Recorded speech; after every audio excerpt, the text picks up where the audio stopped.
Let us not forget everything that happens is by the will of Allah. It's time to unite and stand, and we will be the best amongst men.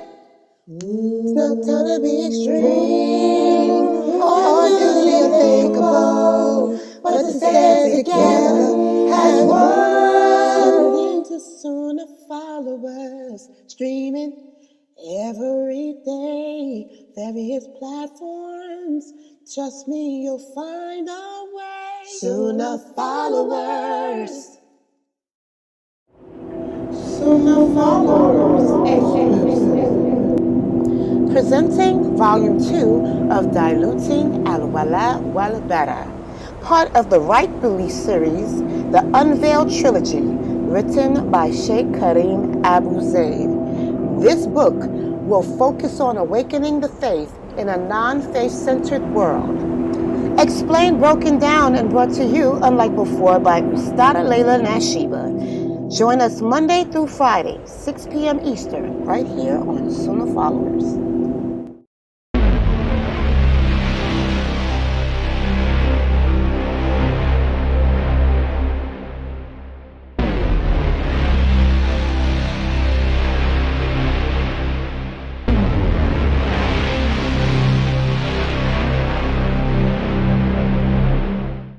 Excuse me.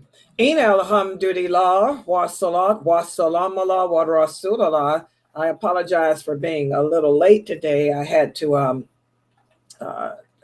take the garbage out and check my mail and stuff, and I didn't know it would take that long. But alhamdulillah, welcome to our Aqidah program.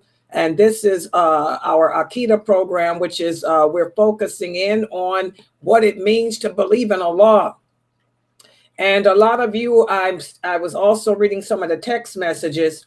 Right before this class, we had the class with Dr. Asim. Dr. Asim, who is our Quranic studies teacher here at Sunnahfollowers. He has a PhD, not only in Islamic, the Fitrah and all of that, but also he's a scientist too, a PhD in science as well.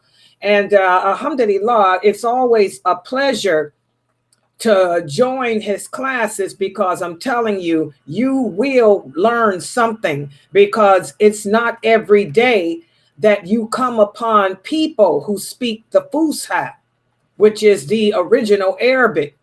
And when you sit in a company of people who know the classical Arabic, your whole understanding of that Quran changes, because you get to see that the transliteration of the meaning of what we read in French or English or Spanish, it's nothing like the original Arabic. I mean, we don't have a third of the understanding that the Arabic those words of the Quran really mean. And that's why I say there's a lot of, this is what the Prophet sallallahu alaihi wasallam meant when he said there will appear amongst the people many who will be able to recite the Quran, but they won't have any understanding of what Allah is saying, because the language will become forgotten, abandoned, and all of that. And they also will not know the hadiths, which are the explanation of it. Alhamdulillah, the verse of the Quran that Dr. Asim went over today is what we have been speaking about, because again, Dr. Asim's one of the scholars here of my website. We have Sheikh Morsi, who is the founding scholar. Then we have Dr. Ibrahim Jamali, we have Sheikh Atli, and we have Dr. Asim. Okay, Dr. Asim has been here for over 30 years too, and he's always done the Quranic studies department.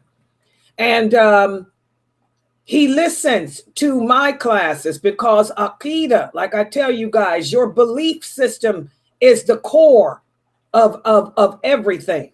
So he listens like Sheikh Morsi does and Jamali does to my classes to see what I am teaching you. So then he in turn will know what to come back and reiterate upon. So in his class, which is held every Saturday, Reflections of the Quran, now today he's speaking of, you know, how Shaitan can mislead us. And he gave the true meaning of that verse of the Quran that so many Muslims, Arab and non-Arab alike, misconstrue the meaning of. The verse where Allah speaks about how Shaitan, Iblis, became so angry, so angry at the fact that Allah forgave Adam and that Allah chose mankind to be superior over him, Iblis. That's when Iblis made that statement. He said, "Oh Allah, I will attack them from the front, from the back, from the left, from the right. I will make things appear good to them that go against their nature. I will cause them to deviate away from the nature in which you created them." That's what that verse really, if we were to translate that verse into better English, like I told you guys, the people that translate the Quran did the best they could do. But English is a changing language. It changes.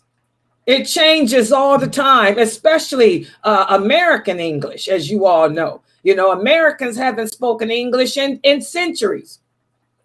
But if we were to rewrite that verse in English, the meaning of it, you know, that's what he was speaking about, changing the Fitrah. Shaitan, Iblis, was talking about attacking us to take us away from that Fitrah. That Fitrah, when Allah had all the souls gathered together on Mount Arafat and testify to him. Okay, that's what Iblis is talking about.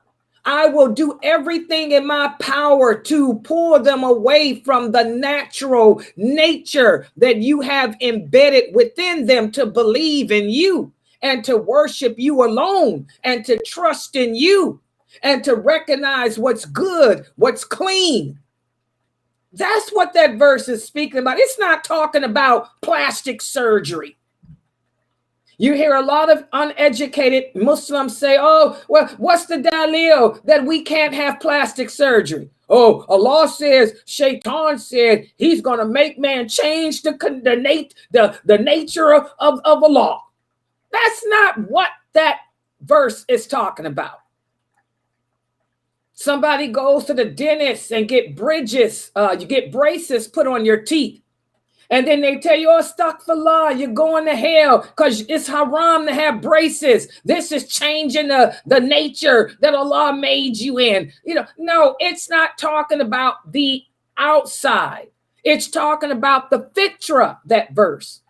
So this was a wonderful class that Dr. Asim gave today, you know, because we're going to speak about that in this class. In fact, next week, inshallah, you know, we're going to get to what happened on that Mount Arafat. After the souls testified to belief in Allah, and after the human souls chose free will, that's when Iblis made that statement.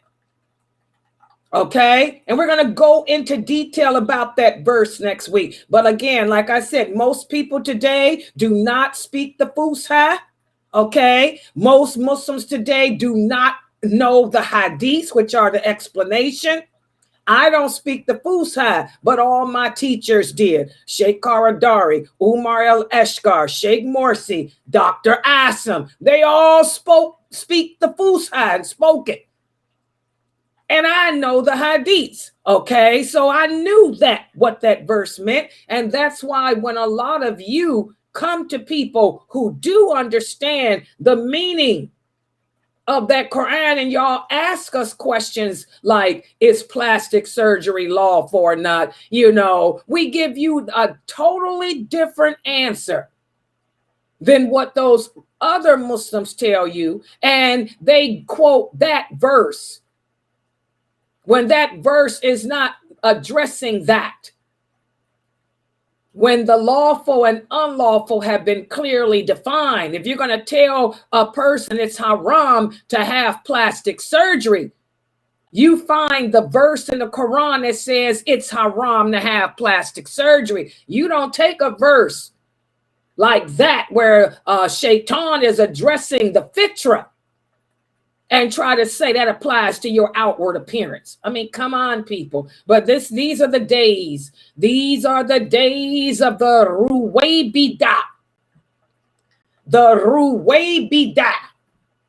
The Ruwaybidah. And the prophet said, was asked, who are the Ruwaybidah? They are the ignorant people who have everything to say about what's going on in the world. They can talk about politics. They can tell you about what's happening in the world. But they can talk and talk and talk. But if you were to ask them the basics about this religion, they don't know the answers. They don't know what it means to believe in Allah. They don't know the pillars of the prayer. They don't know the pillars of the Shahada. They don't know the pillars of Hajj. They don't know the pillars of fasting. They don't know, and they don't know. But they got a lot to say. Those are the Ruwaybidah. They are all amongst us. Most of the people that you guys listen to on YouTube and Facebook are nothing but plain Ruwaybidah, who take the verses of the Quran, twist them around, take the hadiths, misconstrue the meanings. We have to be very careful because Shaitan made that pledge and he's holding true to it. He's doing everything he can with him and his allies to take us away from what we were created to do, which is to worship Allah.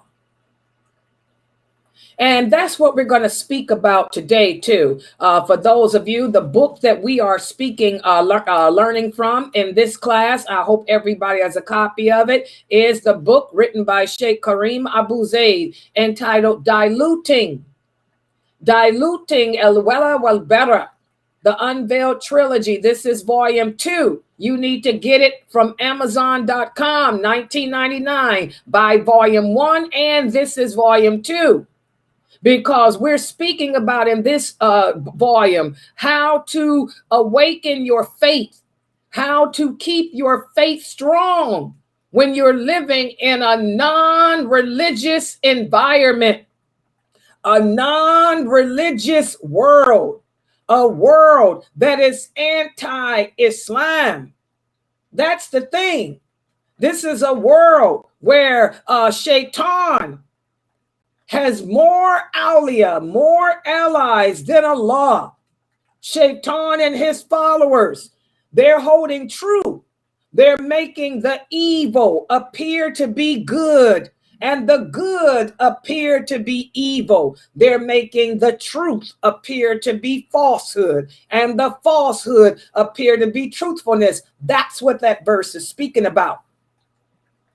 He and his awliya, his allies, are doing everything to diminish that little bit of light that was left over from that soul that's now in our heart. Some of us have lost the light. Some of us, it's too late. Our hearts have become blackened, and the way back is very hard. Once your heart becomes black and hard, you're done. Only Allah can save you. SubhanAllah. It's hard to come back when that light is totally extinguished. You become an awliya of Shaitan then. Without that light, that's it. You're an awliya of Shaitan. You're one of his denizens. You're part of his soldiers. You're of his army. You'll be following the Antichrist. the Dajjal, you'll be doing what a lot of these people are doing, fighting against those of us of the truth, slandering us, talking about us, trying to tear us down, and all of that. So take out your books. Today, we're going to cover pages 55 through 59, which speaks about how it's so important for us as Muslims living in a non-Muslim, a non-religious, a non-Islamic society to be mindful of the politics. We don't get involved in them, but you don't want to live in a vacuum.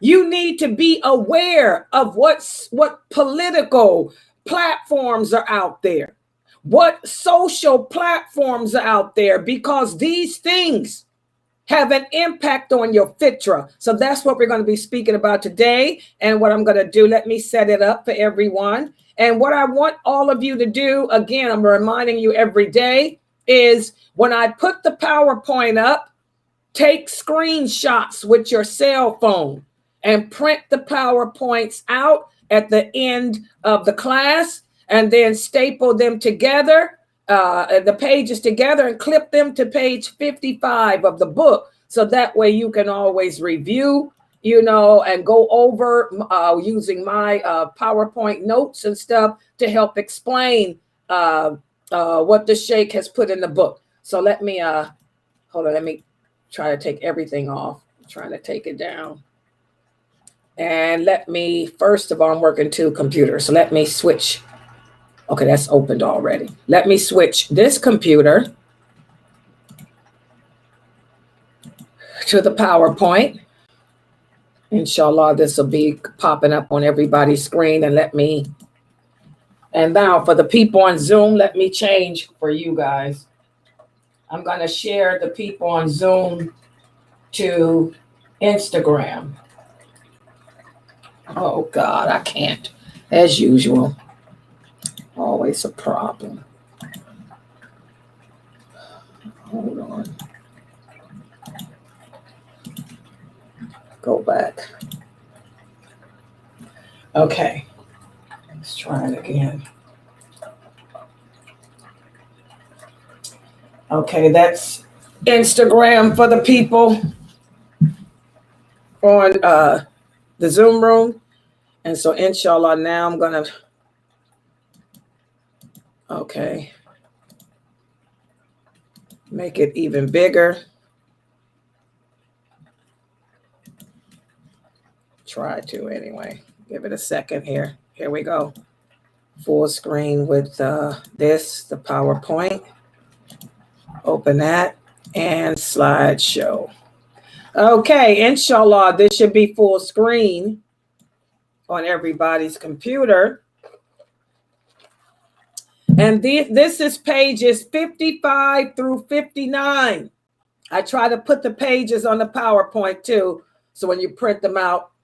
And today we're going to be discussing what Sheikh Karim Abu Zayd discusses in this part, or this section of the chapter, is socio-political platforms and how they impact the human fitrah. And that's why it's important we don't get off into the politics. We should not get off into these political arenas. I want every Muslim listening to me, because there's a lot of Muslims here in America that say that we should vote in presidential elections. Are you out of your mind? No Muslim anywhere in the world should ever participate in any presidential elections if the parties running are non-Muslim. Why? Because Allah said so. I'm going to give you the dalil. Allah says in the Quran, in the interpretation, the meaning, they will never accept you. They will never accept you, no matter how it's your ardent desire. They will never be in your favor. We have a lot of Americans, Muslims, who say, oh, we should vote in elections so our voice can be heard. Are you calling Allah a liar? Allah tells us they will never hear our voice. Our voice will never be heard. Also, the Prophet Muhammad sallallahu alaihi wasallam said it is unlawful. He said a non-Muslim can never, ever, ever be a guardian or ruler over a Muslim. That's why Muslim women cannot marry non-Muslim men. That's why a Muslim woman has to have a Muslim guardian. You guys cannot twist the religion around to suit your needs. You want to say, oh, I'm in America, so I want my voice to be heard, so I'm going to go out and vote. Okay, then let me say this. I'm lailanasheeba, and I just want to be heard, so let me go marry Tom Cruise. Because Tom Cruise is rich and famous. Tom Cruise is a popular actor. Maybe I can give him dower. And by giving Tom Cruise dower, I'm giving dower to America. I can use the same stupidity and make it lawful for a Muslim woman to marry a non-Muslim man. We got to stop playing with this religion. This is why Allah is angry with us. This is why Allah is sending the trials and tribulations to us. We cannot pick and choose what parts of the religion to accept. Neither can we take the words of Allah and twist them out of context like you all are doing. We do not participate in non-Muslim elections, period, dot, because they are never going to be in your interest. Obama proved that to you American Muslims. Oh, you American Muslims, y'all went out and put that man in the White House. And when y'all put him in, what did he do? He sent all those weapons. All those weapons. What's going on in Gaza was already in the making then, because it was already happening in other parts like China and other parts of the world. Who do y'all think sent Israel those weapons they're using? Obama did, when you idiots voted for him. Okay? He made that same-sex marriage legal in America. The only place in the world you can come and a man can marry a man and a woman can marry a woman. This is what happens when you try to mix Kafirism with Islamism. You can't mix the two. Just like Dr. Asim was saying in his lecture today, his class today. Why is it you cannot mix music with the Quran? There's no way that you can be a musician and think you understand and you can read the Quran. You can't mix the two. They cancel out each other. Well, just like music and the Quran cancel each other out. You thinking that you can vote for a non-Muslim to be your ruler, you're canceling out your faith. So I want y'all to remember that. Because it's election time soon again. And you're going to see a lot of these American Muslims trying to tell y'all to go out and vote for another kafir. Telling y'all this kafir's promising to stop the war in Gaza. He's a liar. Ain't none of them going to stop the war in Gaza. Okay? Allah already done talked about that too. The Prophet Muhammad told y'all what was going to happen. This has all been written. So it has been written. So it's being carried out. So don't be duped by these non-educated Muslims who try to tell you to support non-believers and put them as rulers over you. Okay? Because as Allah says, they will never ever, ever, ever have your interests at heart. Never. Allah is clear in the Quran on that. Y'all understand that? All right. So, but that doesn't mean for us to be ignorant as to what's going on around us. We don't participate in non-Muslim presidential elections. But that doesn't mean that we are supposed to be ignorant as to what platforms they're running on. What are they talking about doing? That's what we're going to talk about here. So let's see what the Sheikh put here. And by the way, Sheikh Kareem Abu Zaid was also, back when Obama was running for president and all that crap, I'm a daya. I've been a daya for over 45 years. I've always taught and preached against participating in elections. I'm not saying that nobody else did, but the only people that I personally heard try to tell the people not to do it was myself, Muhammad Saeed Atlee, Kareem Abu Zaid. I'm talking about here in America. We're the only three. I've listened to a lot of other famous daya, famous speakers. They were sitting around encouraging you guys to get in that White House. I just remember I kept preaching against it. Kareem Abu Zaid kept preaching against it. Muhammad S. Atlee kept preaching against it. We didn't get listened to. Y'all listened to all those other famous brothers and sisters.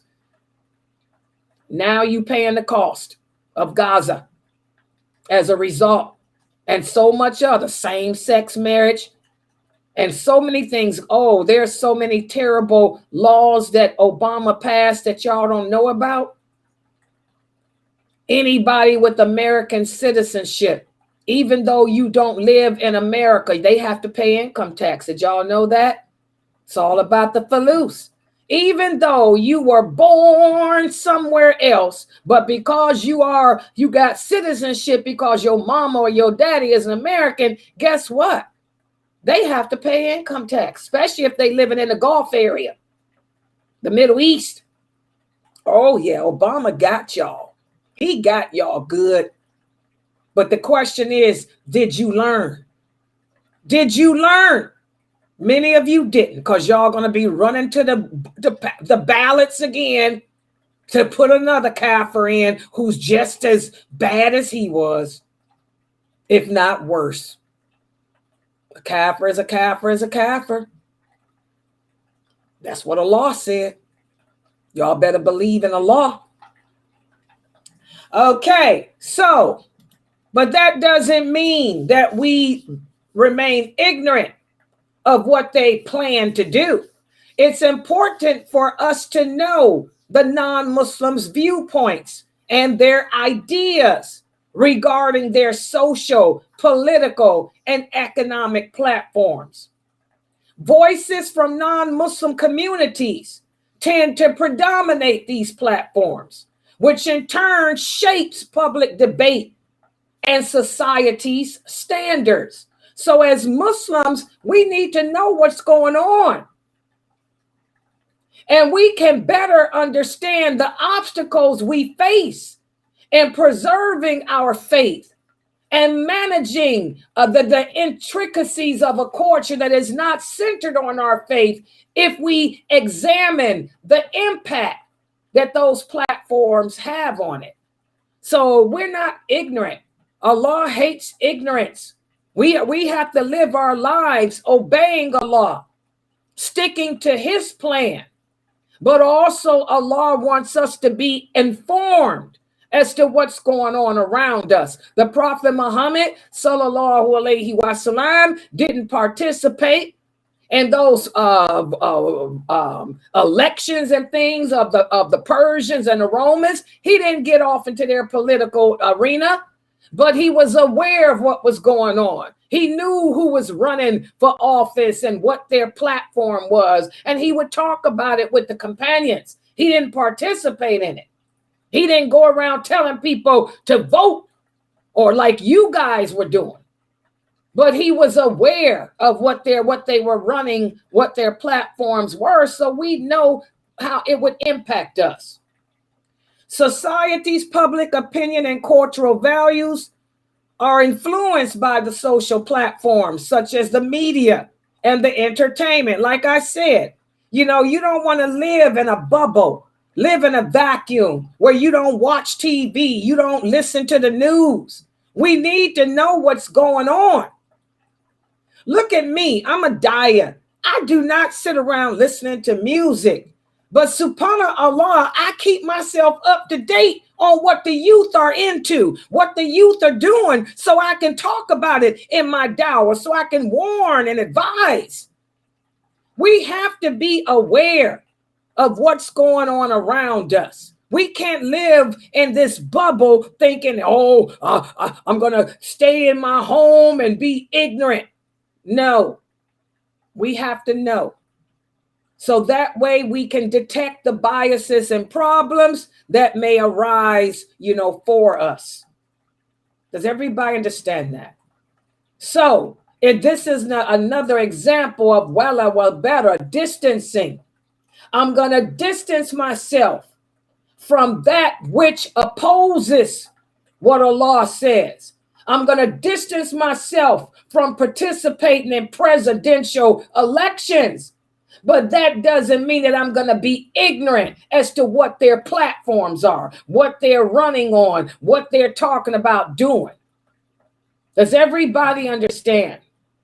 And in turn, we can come up with methods to help preserve our faith, to help preserve the fitrah for our children by knowing what's going on. We know what to teach in our Islamic schools if we knew what they were teaching in theirs. We know what to write about, what to speak out against if we knew what those president candidates were running on. We're not voting, but we have a voice. You can exercise your voice by calling people away from that. Exercise your voice by going into your Islamic communities and warning the people what to stay clear of. Does everybody understand? That's how the prophet did. He didn't get involved in that junk. He didn't get involved in the Romans and Persians political crap, but he was aware of what was going on with them. That's why when Persia elected a woman as its ruler, as its governor, its monarch, he said any nation that puts a woman as its leader will fail. That's an example. He knew what was going on. He said, who did they nominate? Who did they put in as their ruler? A woman. Oh, wow. They blew it. And he was able to take that information and educate us as to why we should not do that. So we need to be aware of what's going on, but learn how to distance ourselves from it. Political platforms have a significant bearing on governance and public policies. We become better equipped to navigate the terrain of society and to argue for policies that are in accordance to our faith. Y'all understand that? You got to know what they are. If you knew that Obama, he tricked all of you, but if you knew that Obama was advocating same-sex marriage, you probably wouldn't have went out and voted for him. You would have been able to speak out against him and against what he was doing, okay? If you knew that he was advocating that anybody holding an American citizenship, no matter where they live on the earth, they have to pay income taxes off of their money, even though they've never been here, you could have spoke out against it. So we have to be informed of the political dynamics of each situation, and we need to be informed of what, is going on around us, basically. Everybody understand that? And also, we have to understand their worldviews also impact business and commerce. Again, we have to know what's going on with business and commerce. One of the things that bothers me as a daya is how ignorant American Muslims and other Muslims are about business. Like I said, you guys don't know what a franchise is. That's embarrassing. You want to boycott, that's your business. But you better know what you boycotting, Oh my God, these places that y'all are boycotting have nothing to do with anything. They're just a franchise. You're not hurting nobody. You're not hurting Israel. You're doing nothing except hurting that businessman who owns that McDonald's that you boycotting. It's a franchise. We have to know what about business and commerce. We have to know what business does oppose Islamic principles and values. We have to know what business imposes our behaviors and all of that. Well, we're not educated. Like the prophet said, we are a simple-minded nation. The prophet sallallahu alaihi wasallam said, my nation does not have the intelligence of the nations that came before it. He also said there are 6 reasons as to why the Christians will always be in a majority over us. And one of them is they're educated. They're educated about what's going on in the world around them. We're not. We want to participate in things that we don't understand. We give into our soul. Remember, the human soul, since it no longer has that Fitrah in it, because the Fitrah is now to the heart. The soul is curious. The soul is attracted to what it doesn't understand. The soul wants to experience anything new. So we're quick to jump on the bandwagon to support things that we don't know nothing about. The Christians don't do that. They educate themselves before they react.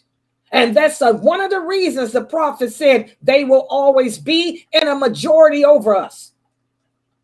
Before they react, they investigate. We don't. We're emotional. We get emotional without investigating. Okay? So, cultivating the Fitrah in a society that does not emphasize faith is important. This is one of the questions Dr. Asim asked y'all today in his class. He said, what can we do? What can you do to cultivate that Fitrah? What can you do to keep Iblis from trying to pull your children away from what Allah originally created them to do? Well, we have to understand it's easier said than done. Okay? But to cultivate the Fitrah in a society that does not emphasize faith is essential. Even though it's hard, it's essential because we're going to face challenges that's going to distract us from our natural tendency. This is what Dr. Asim was talking about. We're going to be faced with challenges or distractions that's going to take us away from our natural tendency to follow what Allah tells us to follow. Does everybody understand that? So it's a hard progress. Remember, the prophet said the road to paradise is not easy. The road to paradise is hard because you're going to have to ignore that soul and you're going to have to follow that Fitrah. The Fitrah lays the groundwork for us. The groundwork for us to discover and acknowledge the truth. The Fitrah lays the groundwork for us to continue to have belief in Allah and to make sure that our behavior is in accordance to what He says. If we were doing what Allah said, we wouldn't have never voted for Obama. If we were obeying Allah, because He speaks about this in the Quran, the Prophet Muhammad has spoken about it in numerous hadiths, how we cannot trust non-Muslims to be rulers over us. If we had obeyed them, then we wouldn't find ourselves like we are. By the way, Obama got in office because he was a smart man. Remember, the Christians Like the prophet said, they'll have the upper hand because they are intelligent. He knew the only way as a black man he could get to be president is by getting the minority vote, because America is a melting pot. He knew that. America is a melting pot. The Aryan race ain't here. You got a few Aryan race. Trump is the Aryan race, but most people are of minority background. So what did he do? He campaigned to the minorities. He campaigned and even went and got the Muslims. He knew that Muslims don't vote. He knew that. He studied the religion. He knows that we're not supposed to vote for non-Muslims to be rulers. So what did he do? He hit the mosques. He started going to all the mosques around America, talking about how his father was a Muslim. But none of y'all thought about it. Well, if his father's a Muslim and he's a Christian, that means he's an apostate. What does the law say about an apostate?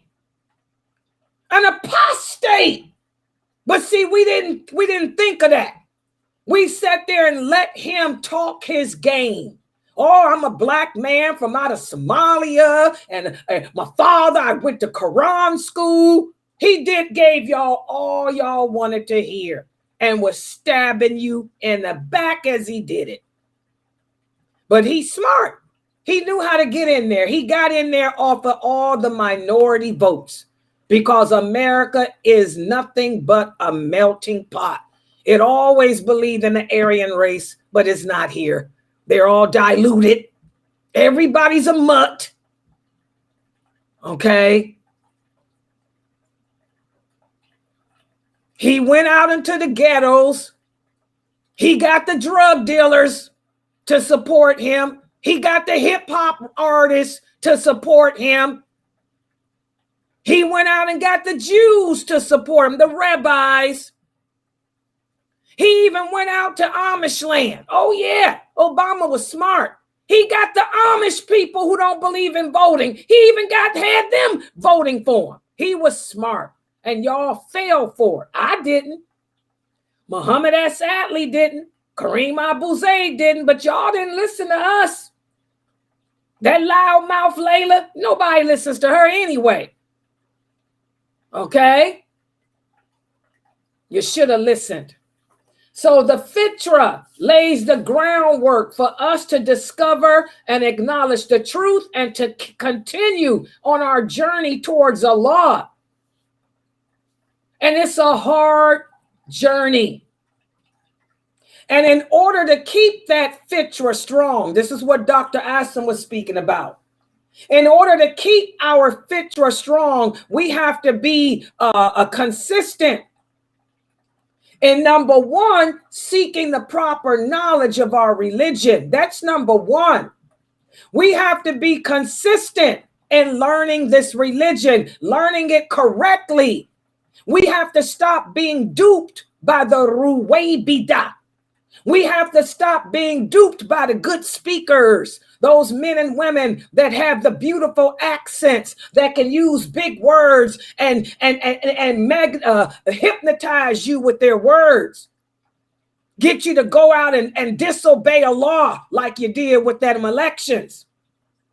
Okay? So we have to be consistent in seeking the correct knowledge of Islam. Understand, guys, the truth. The truth has always been a bitter pill to swallow. Allah tells us that. The Prophet tells us that. The truth hurts. The truth can be very hurtful. So those daya, those men, those women that you don't like listening to because you say they hurt you, they're the ones probably speaking the truth. Because remember, Iblis swore that he will make the good appear evil and the evil appear good. So that loudmouth Sister Layla, who you don't like to listen to, number one, Allah commands her to be loud when she's publicly speaking. You forgot that. A woman's voice is not order, but Allah says when a believing woman speaks publicly, she better make her voice loud and make her voice harsh like mine is. But see, Iblis got you thinking that's bad. You should have been listening to it. That brother over there that's telling you what you don't want to hear, but he's giving you the evidence. He's telling you that it's haram and he's got the clear proof. You should have been listening to him instead of listening to that okie doke down the street telling you it's okay, brother. Just do what you feel good doing, and Allah forgives all sins. Allah forgives all sins. You're listening to that. See, Shaitan, he's holding true to that promise that he made to take you away from that natural tendency to do what's right. So the way to rebuke him is by seeking the correct knowledge of Islam, not being duped by beautiful voices. The Prophet says that in a hadith. He says some people can take words and they're magicians. They do witchcraft by making words and their voices all appealing to you. Y'all need to stop listening to them people. And y'all better check out us harsh ones. Listen to that loudmouth sister with the harsh voice, because the truth is never pleasant. Okay? Also, another way to keep that fitrah strong is by being regular and consistent in performing your religious obligations, making those 5 prayers every day, being consistent in giving charity, being consistent in making that winter prayer, being consistent in making that duha prayer. Remember, the Prophet ﷺ said, Allah loves for us to do good deeds that are easy for us, but to be consistent with them. Don't stop doing it. And also, as we talked about today with Sister Sahar, another way to keep your fitrah wanting to perform its natural tendency is by surrounding yourself with strong, practicing Muslims. I ain't talking about the weak ones. Remember, only the strong survive, guys. In this day and age, if you weak, you're going to get tossed back to the side. Remember, life is a circle. It goes around and around. History repeats itself. Okay? Only the strong survive. The strong believers more beloved by Allah than the weak one.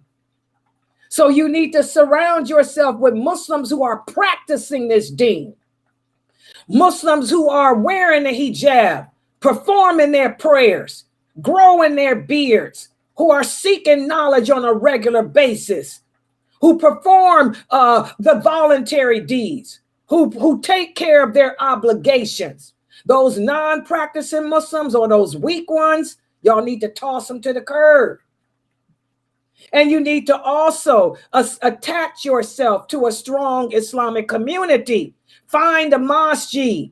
Find Muslims a masjid that has a good imam, an imam that's going to tell you what you need to hear, not what you want to hear. An imam that ain't governed by a board of directors. That's the problem in America. These nonprofit board of directors who want you to interfaith and appease them. No, you want a community where the imam rules. The imam rules this masjid. Okay? For those of us who are able to do this and maintain and cultivate our fitrah, we have to be proactive and intentional in our religious practice. And to deepen our spiritual relationship with Allah, we have to, again, be regular and consistent in all these deeds, good deeds. And I want y'all to remember the Prophet Muhammad, sallallahu alaihi wasallam, said any good deed is an act of charity. Helping an old lady across the street, that's an act of charity. Watering the plants, that's an act of charity. Feeding the ducks, that's an act of charity. Donating to Sunnahfollowers, that's an act of charity. Helping your mother cook, helping your father wash the car. Any good deed that you or I do is an action of charity. The prophet said, be consistent with it. Be consistent with it. How many good deeds have we done today? When you wake up, ask yourself, what can I do today that will cause my Lord to love me more, that will cause me to get closer to Allah? That's what I do. Every day when I wake up, and I wake up at some crazy times of the day, but I always say, oh Allah, thank you. Thank you for giving me another chance to earn your love, to earn your pleasure, and to be in the company of my prophet, sallallahu alaihi wasallam. And then I say, oh Allah, what can I do today that will shake the hearts of those who come to hear me, so that I can earn a good charity, a good reward with you? I say that every day. And I sit here and make dua before I do each class, because I want this to be a great charity for me. The best gift you can give is the gift of understanding to someone, understanding of the deen, subhanallah. That's powerful. So as Muslims, the way that we can maintain our fitrah, living in a secular world that we're living in, is by being proactive and intentional in our religious practice. Intentions are important. Intentions meaning whatever I do for Allah. When I sit here on this internet, I'm not doing this because I'm trying to find a main. Layla been single for over 30 years. It ain't about no husband. I might be thinking about a husband soon, but I ain't doing it to get one. That's for darn sure. Because you ain't going to find nothing good off the internet anyway. We're going to talk about that in the Q&A class on Friday with Dr. Jamali and Brother Muhammad Ziyada, inshallah. Put it down on your schedule. I'm not sitting here doing this dawah for no fame either. Because I learned from David Bowie, fame, fame, fame. Where did it get David Bowie? Okay? And I'm definitely not doing it for no money, because can't even get the donations to pay this website. More or less, if I wanted to get some money for me, I could forget it. Thank God Allah made me independent, self-sufficient.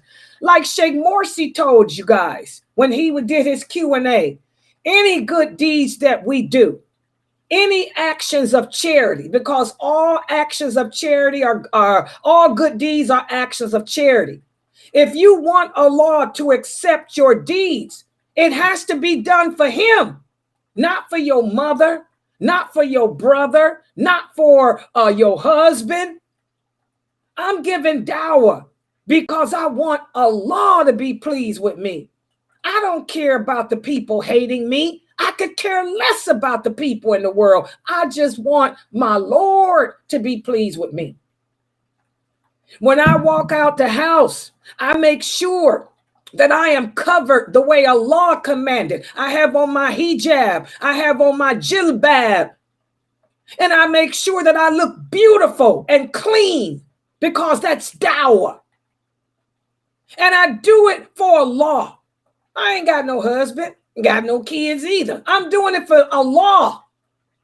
Because I want him to say, Layla, you represented the females of this nation beautifully whenever you went out in the public.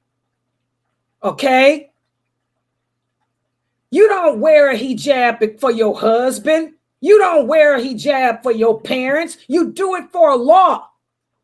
And like Allah told the angel Jibril, when I love a person, when Allah loves you, he will call the angel Jibril to him And he will say, oh, Jabril, I love her and I want you to love her. And so Jabril will go and announce to all the inhabitants of paradise, of the heavens, Allah loves so-and-so. And Allah wants you to love her too. And then the angels of mercy will descend upon the earth and they will cause the people who need to love you to love you. Y'all understand? That's what Sheikh Morsi was trying to tell y'all. If you sisters cover your face, you ain't doing it to please no man. Covering your face is not an obligation in Islam. If your husband tells you to cover your face for him, you tell him, no, I'm not doing nothing for you. Because if I did it for you, it wouldn't be accepted by Allah. The simple fact that you told him that will cause Allah to love you and will cause those angels of mercy to make those who need to love you love you. Y'all understand that? Intentions are everything. As Muslims, we are proactive.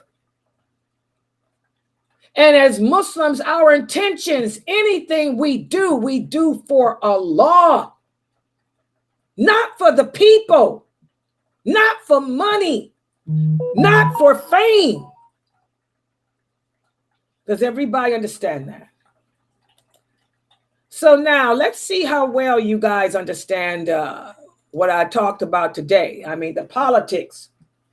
We don't participate in it, but we have to be educated of them, of what's going on. And we can speak out against it or, you know, whatever.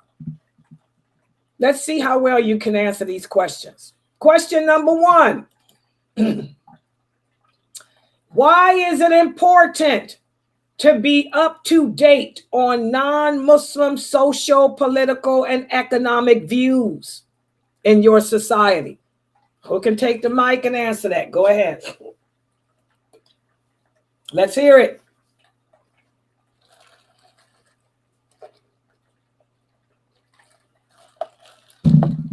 Come on, people.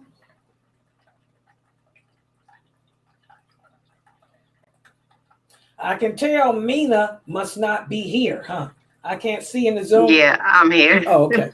Okay, so one of the reasons is that we want to be updated of what they're going on. Like, say, for instance, if they try to have like a ban against wearing hijab or something like that, we want to have insight of what's going on so we can handle it in a whatever way we need to handle it. And that's one way. MashaAllah. Excellent. Excellent. You need to know what they coming at us with. SubhanAllah. We got to know what's on their agenda. What they coming at with. You don't want to be like those Muslims caught off guard in France. Caught off guard in other parts of the world. Plus, it gives you a chance to make a plan. The correct plan on how to deal with it. You don't want to deal with it like the women in France did by shaving off your head. Shaving your hair, now you got the curse of Allah on you. So, good job. Anybody else want to comment on that? Good job, Mina. Okay, they ain't got no comments. Let's go to the next question. What must a Muslim constantly do to keep his, to keep his or her fitrah nourished, living in a secular society? Somebody other than Mina, come on, guys. What must you do as a Muslim to keep your fit? This is the same question. And I made this quiz yesterday. I can't believe it's the same question Dr. Asim asked y'all today. And nobody had an answer but Anissa. So I don't want Anissa to answer either. What must a Muslim constantly do to keep his or her fitrah nourished when you're living in a secular society, when you're living in a non-Muslim society, when you're living in America? What do y'all think? It's the same question Dr. Asim asked. Nobody answered but Anissa. What must you do? This is easy. Y'all don't know what to do to keep your Fitrah healthy? I would think that you would have to continue to keep checking your belief system, your Akida, to make sure that you're on the right track. MashaAllah. That's one of the things to do. That's what Rashida does. That's why Rashida was born and raised, born in the USA, and look at her, still holding on to Sirat al-Mustaqim. She checked her belief system, checks it on a regular basis. What else? Can you hear me? Excuse me. Is somebody on the mic or not, y'all? It's hello. Would you get on the mic and talk? We hear you. I'm sorry, because I was saying hello before and nobody said anything. What I wanted to say was like keeping surrounded by people of strong faith that will keep us reminded, keep us grounded, not being tempted to be around people that can't feed our faith, can't help us, remind us about Allah, remind us about the good, remind us of what we need to be reminded of. To keep us grounded. So we need that strong surroundings of friends, faith-filled individuals, good community, the good Islamic community that's fruitful to help us grow in our deen, so that if we might fall, we have somebody to remind us and keep us grounded, where we could worship and just, keep in an environment that's positive, keep our families in an environment that's positive in all ways. So that's just MashaAllah, that's the best answer you ever gave, Geechee. I can see that you really liked Dr. Asim's class today, didn't you? Because you participated in his class and you his class helped prepare for this one. Subhanallah. No, this topic is deep, so it's just getting me in it. Yeah, I'm proud of you. Good job. MashaAllah. So those are some things we can do. Constantly check our faith. Check your environment. Surround yourself with good people. Okay? All of these things. Do your religious duties and do them well. Make sure your intentions are for Allah. That's really important, guys.